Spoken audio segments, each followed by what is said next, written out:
Hey y'all, hey, happy Tuesday. How y'all doing today? I'm leaving work, as y'all can see. Y'all, this is one day I'm glad to see come to a close. It was a rough day for me. I woke up at did I say happy Tuesday? Happy Tuesday. I woke up at 4:41, right? First of all, I didn't sleep good, so I had to go up front and get in the recliner. And I stayed up there for about 2 hours, but I was able to kind of doze off. So then I got and went back in the bed. And I laid there, not sleep that long, because I woke up at 4:41 this morning. And I said, oh, I don't feel good. I felt off right away. My legs was hurting. I was in pain. I was like just dragging. My body just felt like it was off kilter or something. And I couldn't put my finger on it. And then I kept going through a tug of war with myself, telling me I'm going, I'm not going, I'm going, I'm not going. And finally I decided to say, well, maybe if you get up and get in the shower, you will get to feeling better. Now, so I went and used the restroom, turned the shower on so the water could get hot. And I sat there forever, y'all. I know I sit there, just sitting there for like 5 minutes. I'm like, God, I don't even want to drag myself to the shower. So I finally get up, and the water was just in there running. And I'm like, I know that water hot by now. So I get up and get in the shower, right? And I'm like, oh, man, I feel bad. So I brushed my teeth, did all my face stuff, and, threw the wig on and all of that jazz, and I'm like, okay. Luckily, I had taken this dress out. I went in the closet last night. I was going to wear red today. But then I saw this dress was hanging there. I said, go ahead and just grab that dress. It was just like the first one I got my hand on. So I grabbed this dress and threw it down by where I sit to get dressed in the morning. I got everything ready. And so, and y'all know right now I'm not really wearing shoes. I'm wearing shoes, but they're tennis shoes, right? And so I said, well, go ahead. I didn't even think to get my tennis shoes. I said, just make sure you got some socks. And so I got my socks out and all that jazz. So I dragged myself over, y'all. It took me forever because, like I said, I had to do my wig on. And I always put lip gloss on after I brush my teeth because my lips be dry. And so I had all of that stuff already done. As you can see, I don't have no earrings on. I just wasn't feeling it this morning. And so let's get yourself together. So I got my clothes on. Now yesterday, y'all, I didn't eat my lunch. I took the little tuna and cucumbers and stuff for lunch. So it was in the refrigerator. So I knew I didn't even have to get lunch together because I was starting to feel off a little bit yesterday. I'm like, I better not eat. But I ate a little something when I got home. I dragged myself out there and finished that chair.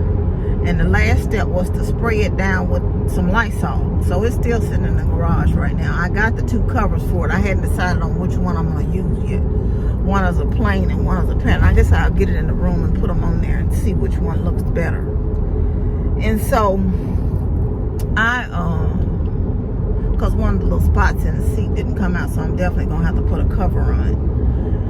And so I got dressed and I dragged myself up to, I said, well, you need to try to get you something for breakfast. So I said, well, get a boiled egg and a piece of the turkey bacon. So that's what I got for breakfast. I said, just throw that in there and take that to work. And so I got that together and took that. But like I said, I didn't need lunch because my lunch was already at work. And y'all, I said, oh, Jesus, I feel horrible. And so I got to work. Wasn't nobody there when I got there because I get there with the crack of dawn. And so wasn't nobody there but me. This morning I was done thinking wasn't nobody coming in. But then one of my other coworkers came in. But he came in strictly because he's meeting all day on another floor. So he spoke and we spoke. And I went on about, had my little headphones on and did whatever. And I had a meeting I was supposed to, and I just kept feeling bad. I'm like, God, I might have to go back home. I'm just struggling right now. And I had a meeting that I needed to facilitate. So I'm like, I got to cancel this meeting because I do have a peer co-worker who probably could have done it, but I don't know if she coming to work or not. And she gonna say to me, why was the meeting canceled? Because I'm not able today. And I don't want to be around nobody else feeling bad. you know, sick, because I don't really know what's wrong with me. I was struggling trying to stay at work. And so she said, well, I was going to attend via Zoom. How was you going to attend via Zoom? It's not even a Zoom meeting. I scheduled the meeting to be an in-person meeting. I said, whatever. I wouldn't even been able to attend a Zoom meeting, to be honest with y'all today. I'm like, I was on the struggle team. So by that time, my other coworker came in, and I was telling her why I had canceled the meeting. That's another lady. And I was telling her why, you know, I canceled. I said I wasn't able. And she's our support. She works on something else. We back her up on her stuff, and she backs us up on our stuff. And I said, you know, I knew you weren't going to be able to be talking about what we needed to ask in the meeting anyway. So I was, and like I told her, I wasn't going to even bombard her, you know, with that, having the responsibility of having that meeting.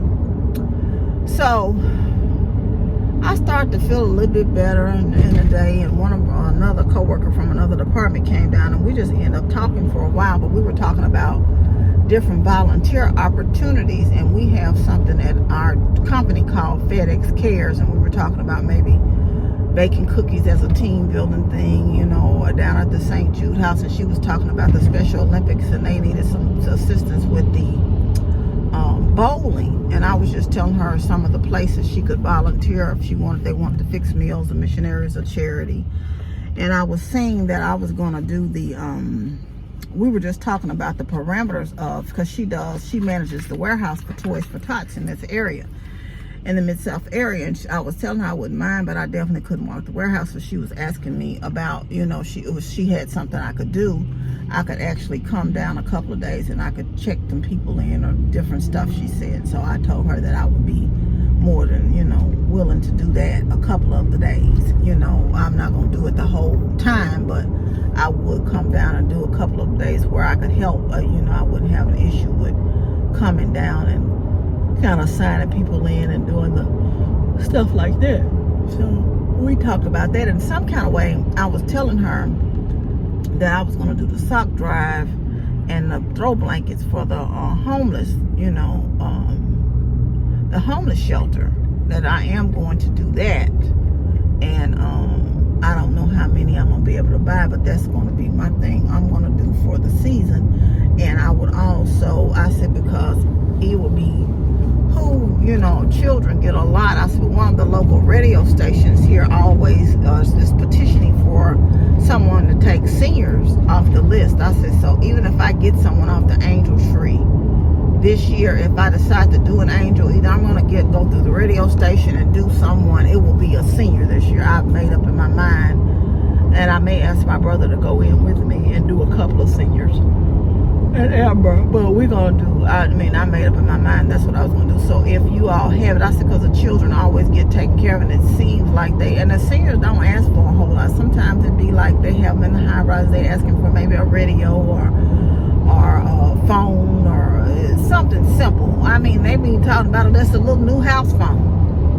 I think one asked for an iron one time. It was just like the stuff be so minimal. A pair of pajamas, you know. I said, so we could bless some seniors if we can. So, well, it's like I said, if you're in the area where you can do that, or you can volunteer for like the Toys for Tots and or get the senior something, or get someone off the angel tree. And she was just kind of telling me how, you know, at least on the angel tree, if you get an angel, the idea is for you to take and buy them everything off the angel tree. But she was just telling me the parameters of how the Toys for Tots program work, where it differs, where you just give them what you can, what you've been blessed with, what people have donated. And they had a drive last week, which I told y'all I put some sanitary items in the drive. I said, but it wasn't thought out too well how they set it up, because I work in a building with predominantly men, right? And I didn't even know anything about the drive, and I'm a woman because I work, you know, with the pilots. And so I'm like, what in the world, you know? It didn't make sense. I said, I think they would have had more activity. And I said, and the funny part about it is I didn't see any flyer on it. And one of my coworkers said she saw the flyer, but she saw it because she was over in another area. I didn't even see the flyer on it. And when I walked downstairs on the elevator, and was walking out the building. I had to ask the girl that she didn't even say anything and didn't interact with me at all, which not saying anything about her because she was lovely. When I asked her, she answered my question. But I'm like, I guess she assumed everybody knew too. I'm sure they had her working there. And I said, what are you doing? And she told me what she was doing. They were trying to get sanitary items for people, blah, blah, blah, blah. And so I said, well, I'll bring something tomorrow, and which I did. And it wasn't nobody there that morning when I got there, but the box was there. So I just put the bag down in the box, with the sanitary items in them. Because it's just to help young girls who may not go to school because they don't have the funds to buy stuff like that. And we were talking about different programs because another one of my coworkers runs the haunted house here.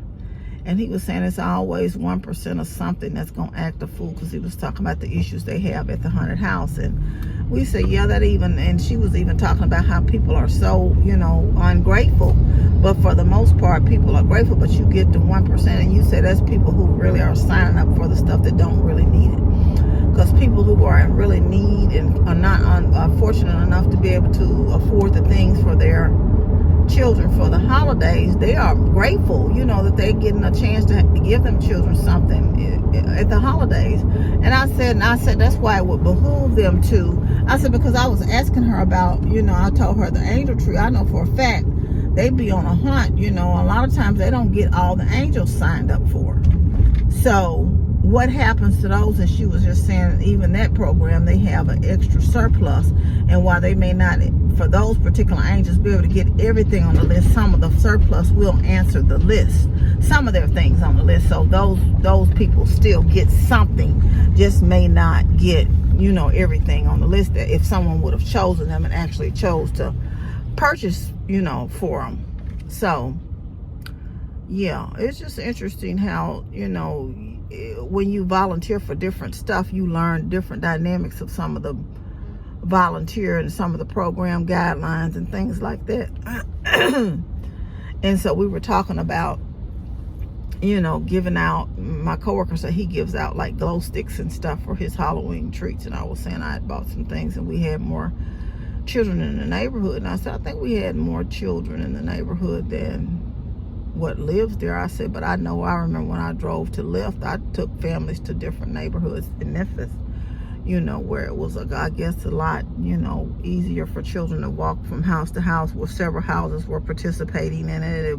They may feel like it was a safer neighborhood. And I was telling her when my daughter was growing up, we went to the mall back in the day, the Old Court. I don't even know, because I don't live in a lot of brick and mortar malls.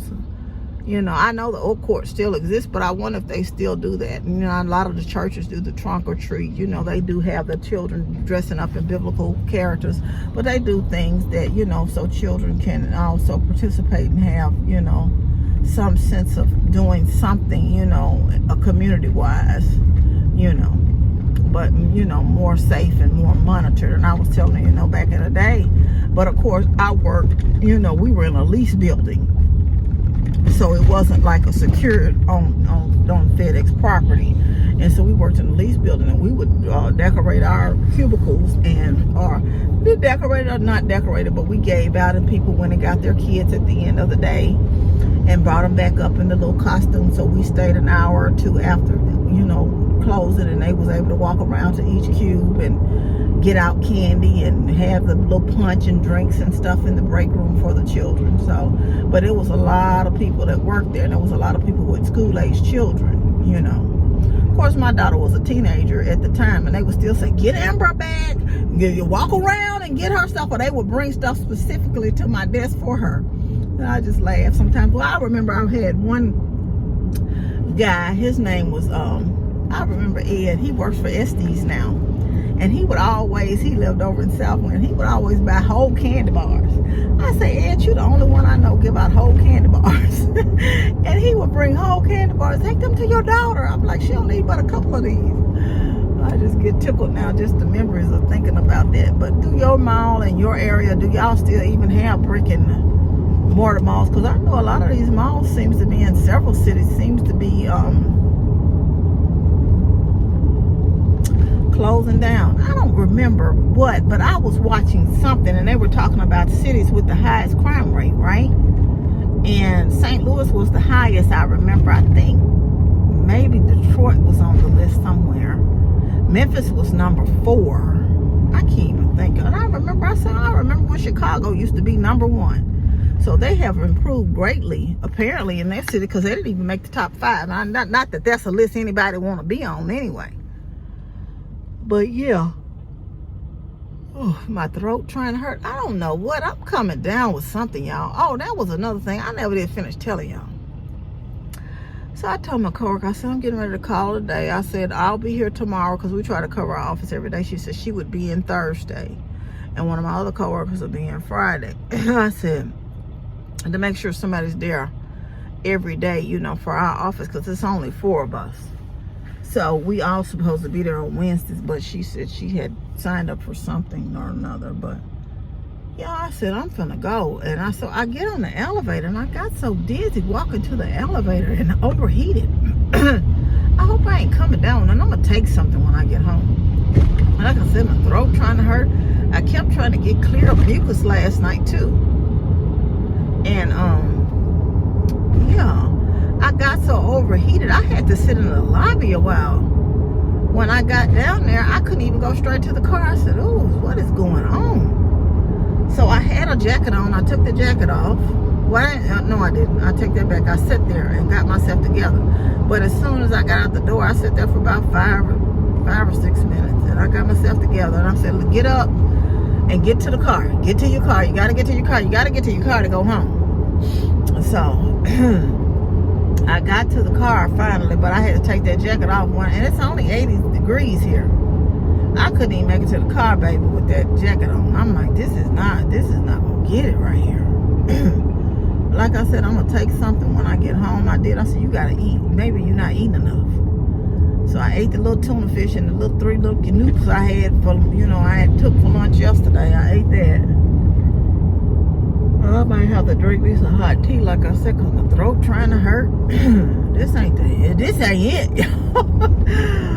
And I need to go have a flu shot done too. I need to go take a flu shot. Have y'all taken your flu shot for the year? I need to go take one. I used to wouldn't even be bothered with them flu shots, but now I go on and take them, man. You know, I do not want to get sick. So I was telling my coworker too about how you have to think a lot, proactively think when you are your sole income in your home. And I was just telling her we had an option this year with the new insurance coming up for the calendar year 24, to pick up the extra 15% on the short-term and long-term disability. And I said, you know, I think they pay you out at 66%. I said, you know, not that I want anything to happen, and I pray it doesn't.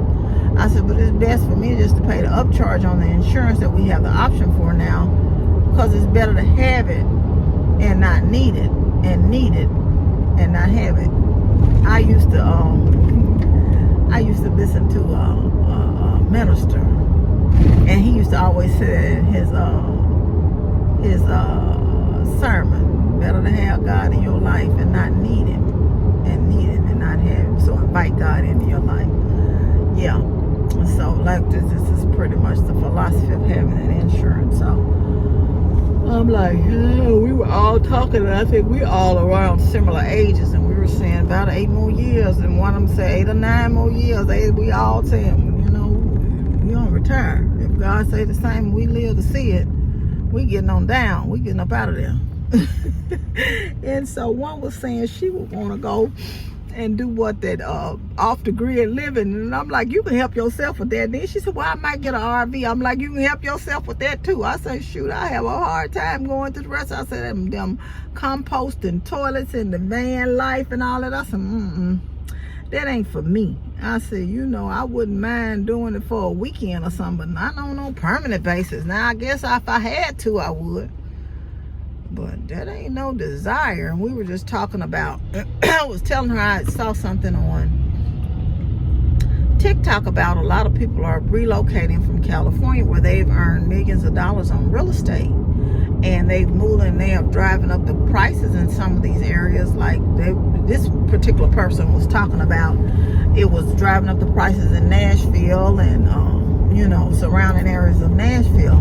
And other people were saying, like in Colorado, they are priced out of living in their own areas, you know. But people have said that in Hawaii and different places all along, that the locals can't even afford, you know, the real estate in those areas because outside sources have driven up, you know, prices in those areas. And I'm like, I was just telling Amber, even for me now, you know, my mortgage and my rent was pretty much similar.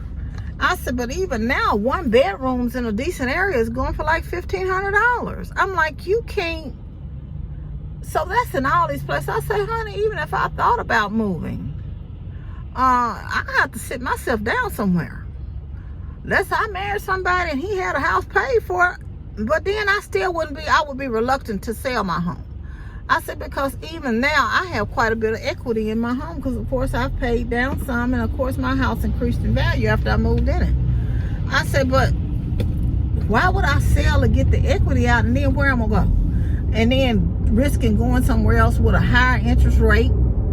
And Amber even said the same for her, and she bought her house later at a higher interest rate that she was glad that she had purchased.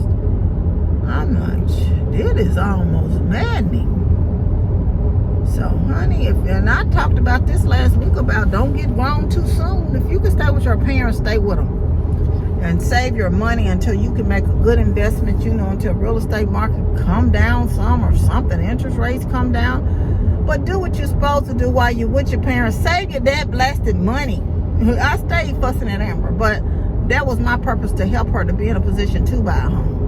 So parents, if you can help your kids, Lord knows they're going to get on your nerves, because me and my girlfriend talk about this all the time. You think Amber didn't get on my nerves some while she was there? I missed in a way, but I was glad she had her own place. But yeah, but you position your children to win. Position them to win, y'all, in life if you can. But if you can deal with them for a minute, but have a plan for them. Don't just be saying you can stay here, and then how is it going to help you with them if you taking every dime they got? That makes no sense either. You know, you can't do that either. You can't depend on them, because you want them to be self-sufficient, and you want them to be able to manage, you know, when you leave this earth. And prayerfully it goes in that direction, that your children are leave before your children, hopefully. You know, now if you want a long life, Lord knows I want a long life where I'm healthy and able to take care of myself, but I don't want to have to bury another child. Not in this lifetime. So I want Amber to be here with me for a long time in life, and still be able to be sufficient and manage her life and know what to do and how to do it. And the time for her to learn ain't when I'm gone. You know, because more than likely you can tell people are not going to be in your corner. Ain't nobody going to be in your children's corner like you are. I can promise you that. But let me get out this camera way behind me, because he on some kind of a mission from God, I guess.